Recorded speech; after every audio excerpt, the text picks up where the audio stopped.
हम लोगों ने बचपन में ईद मिलन के कार्यक्रम तो देखे थे, लेकिन होली मिलन या फिर इस प्रकार के मिलन के कार्यक्रमों को कभी नहीं देखा था। आपने देखा होगा 2014 के पहले देश में और 2017 के पहले प्रदेश में भी मुख्यमंत्री कार्यालय रहा, मुख्यमंत्री आवास रहा हो या राजभवन रहे हो, इन सब में मिलन के कार्यक्रम का मतलब ईद मिलन का कार्यक्रम होता था या रोजा अफ्तार की पार्टियां हुआ करती थी। कभी मिलन के कार्यक्रम सनातन धर्म की इन विरासत से जुड़े हुए विशिष्ट आयोजनों के साथ हो सके, ये कभी नहीं होता था। लेकिन होली मिलन के समारोह के बाद अब दीपावली परिवार मिलन का एक कार्यक्रम अत्यंत प्रासंगिक है, और वह तब प्रासंगिक है जब एक तरफ इस देश के यशस्वी प्रधानमंत्री जी हम सबके सामने विकसित भारत का एक संकल्प, शताब्दी संकल्प देते हैं। विकसित होने के लिए सुरक्षा भी चाहिए, समृद्धि भी चाहिए, आत्मनिर्भरता भी चाहिए, और इन सब के लिए जो भाव चाहिए वह सामाजिक एकता का चाहिए। हम सब मिलकर के एक दिशा में सोचें, एक हमारा स्वर हो, एक सोच हो, एक दृष्टि हो, एक संकल्प हो। अगर एक संस्कृति है तो एक संकल्प भी होना चाहिए, एक दृष्टि भी होनी चाहिए और एक सोच भी होनी चाहिए। ये मिलन का कार्यक्रम उसी एकता का प्रतीक है और उस एकता को मजबूती प्रदान करने वाला है, जिसमें हम पर्व और त्योहार के उत्सव को और आनंद के साथ आगे बढ़ा सकें।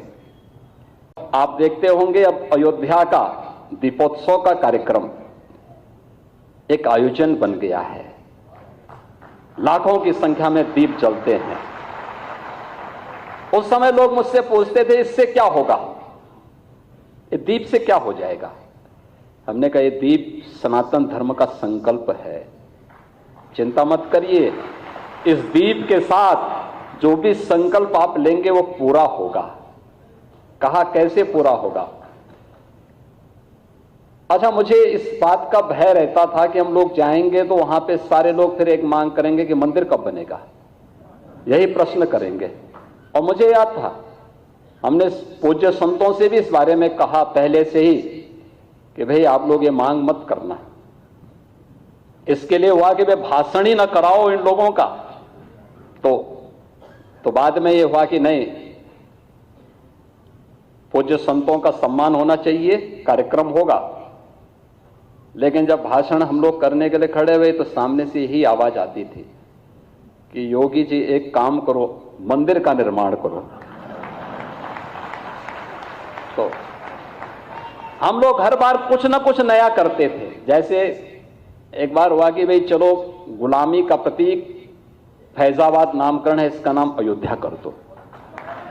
एक बार ये हो गया, अगली बार कुछ दूसरा होगा, और मामला कोर्ट में हो तो स्वाभाविक रूप से बोल भी नहीं सकते थे। लेकिन हम विश्वास था हमें कि संकल्प जरूर पूरा होने वाला है। आप सोचो, एक लाखों दीप जब जलते हैं कैसे संकल्प की पूर्ति होती है। आज अयोध्या में श्री राम जन्मभूमि में भगवान रामलला के भव्य मंदिर को देख करके केवल हिंदुस्तान ही नहीं, पूरी दुनिया के अंदर जहां कहीं भी कोई जाति, किसी मत और किसी संप्रदाय की आवाज को दबाया गया है, उस आवाज को एक मजबूती मिली है।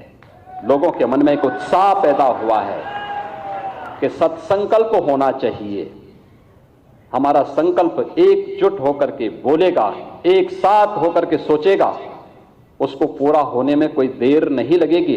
अयोध्या में श्री राम जन्मभूमि पर भगवान रामलला के भव्य मंदिर का निर्माण, और जिसके बारे में श्री राम जन्मभूमि तीर्थ क्षेत्र न्यास के हमारे माननीय महासचिव श्री चंपत राय जी जो बात कह रहे थे, जो विस्तार से उन्होंने वहां के बारे में बताया है, उन्होंने बहुत संक्षेप शब्दों में बताया है। क्योंकि हरि अनंत हरि कथा अनंता, जब आप जाएंगे पूरे दिन भर का समय लेकर के एक एक जगह जाके देखेंगे तो आपको लगेगा कि राम मंदिर में संघ परिवार का संघर्ष और संतों का आशीर्वाद कैसे फलित होता हुआ दिखाई दे रहा है। वहां जाएंगे और 25 नवंबर के बाद कार्यक्रम आप बनाएंगे तो आपको उसका और भव्य स्वरूप देखने को मिलेगा। दुनिया के अंदर जो कहीं नहीं वो आपको अयोध्या में देखने को मिलेगा। ये भाव आप देखेंगे और दीपावली के उत्सव का आनंद क्या है ये भी आपको वहां देखने को मिलेगा। एक, हम सामूहिक रूप से अपने आयोजनों को मनाने की आदत डालें और दूसरा,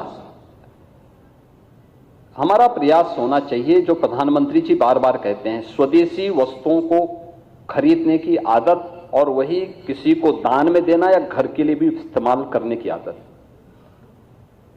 दीपावली के अवसर पर सोना चांदी भी खरीदेंगे तो खैर तो स्वदेशी ही होगा, बर्तन भी खरीदने के स्वदेशी होगा, लेकिन प्रयास होना चाहिए कि जो कुछ भी खरीदे स्वदेशी होगा तो अच्छा होगा, भारत में निर्मित होगा तो अच्छा होगा।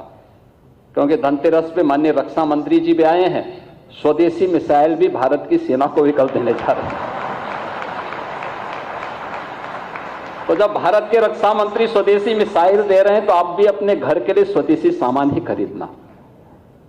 तीसरा, दीपावली के दिन कम से कम एक गरीब के घर में आपकी मिठाई जरूर पहुंचनी चाहिए। मिठाई और एक दीप जो गाय के गोबर से बनी हो या हमारे प्रजापति समुदाय के द्वारा बनाया गया मिट्टी का दीप हो, हमारे यहीं का हो, बाहर से नहीं, और हो सके तो लक्ष्मी गणेश जी की एक छोटी सी प्रतिमा भी उसको दे देंगे बनी हुई, तो वह भी पूजा कर लेगा, तो आनंद और भी उत्साहपूर्ण हो जाएगा। ये पूरा दीपावली का उत्साह और भी उत्साह में बदल जाएगा। और यही पर्व और त्योहार के पीछे का ध्येय होता है